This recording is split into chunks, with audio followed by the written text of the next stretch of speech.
When I tell people that the highest paying job I've ever had was as a personal trainer working out of my own garage, they don't believe me. But it's true. I made more money week to week in this garage training clients than I've ever made consistently in any point in my life. I'm going to tell you exactly how I did it, exactly how much money I made, and this applies not just to martial arts and fitness professionals. This could apply to any business you run out of a home office, a home salon, or a home laboratory. I turned my home gym into a full-time job with nothing but a smartphone. I needed a Square reader and a Facebook account. Now, it wasn't easy. It was hard work. I'm not going to tell you anything like, oh, here's how you can make $30,000 a month. I made $1,000 a week. I can tell you how to make $1,000 a week. That's not too complicated, but it's also not that easy. Ultimately, I made $1,000 a week, not because of some click funnel. None of this was done online. This was all in-person clients here. Because I delivered a quality service at a fair price, and pricing is the key. Most of you are overpricing your services.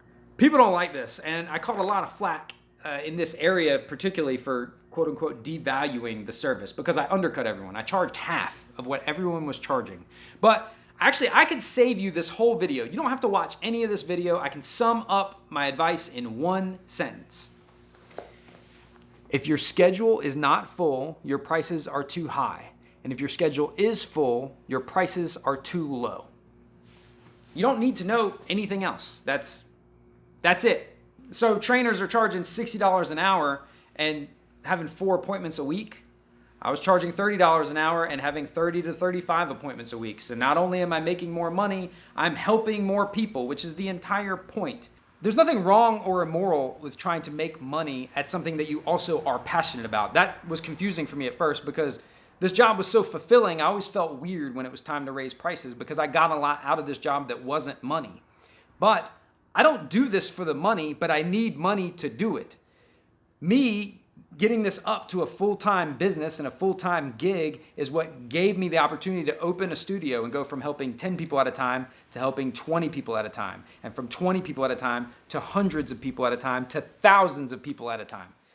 Making money is how you help more people. So there are these guys who are so confused about what it is. They say they live for this shit, whether it's martial arts or fitness or whatever, and this goes for all artists.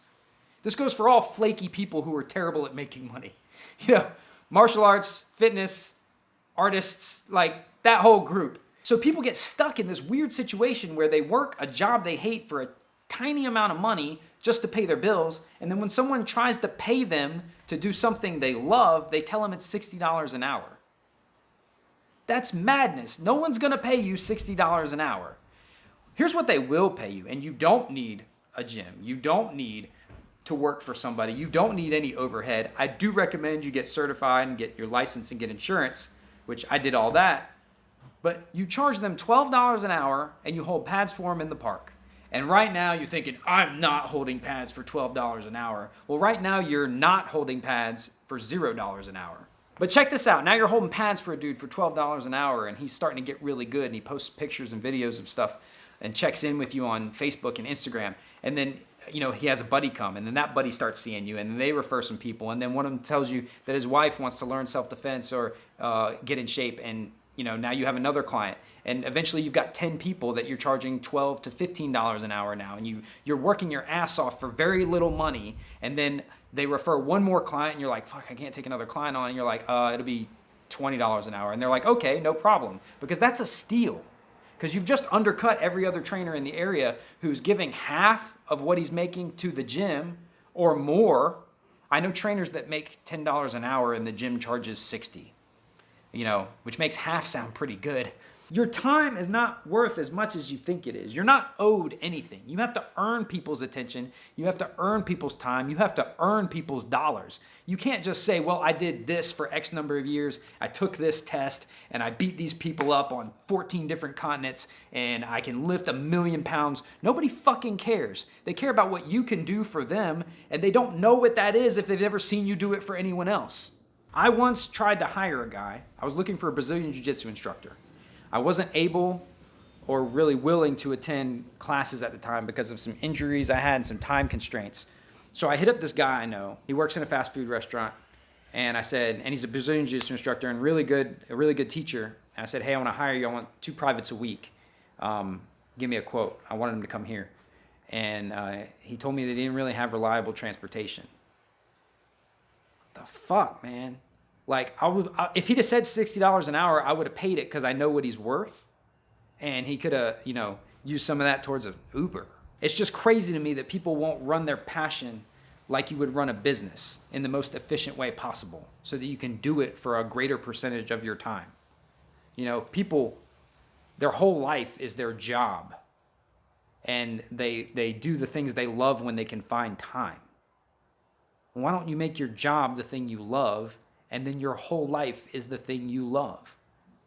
Now, if other people in your area do what you do, they're going to get mad at you and talk shit, and they're going to say you're devaluing the service. But you're not devaluing the service. You're actually trying to find the value of your service, because you guys don't get to decide that.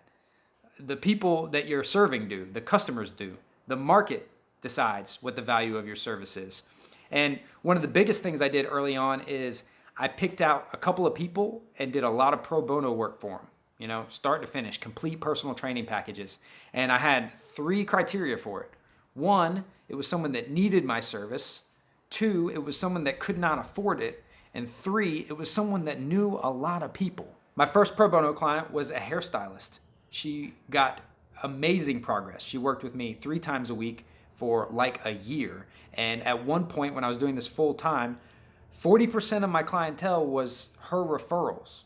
They saw the progress that she made. I actually provided a valuable service, and they came to me and became paying clients. So I've always said this, and we'll talk more about this on the channel as we go, so make sure you subscribe.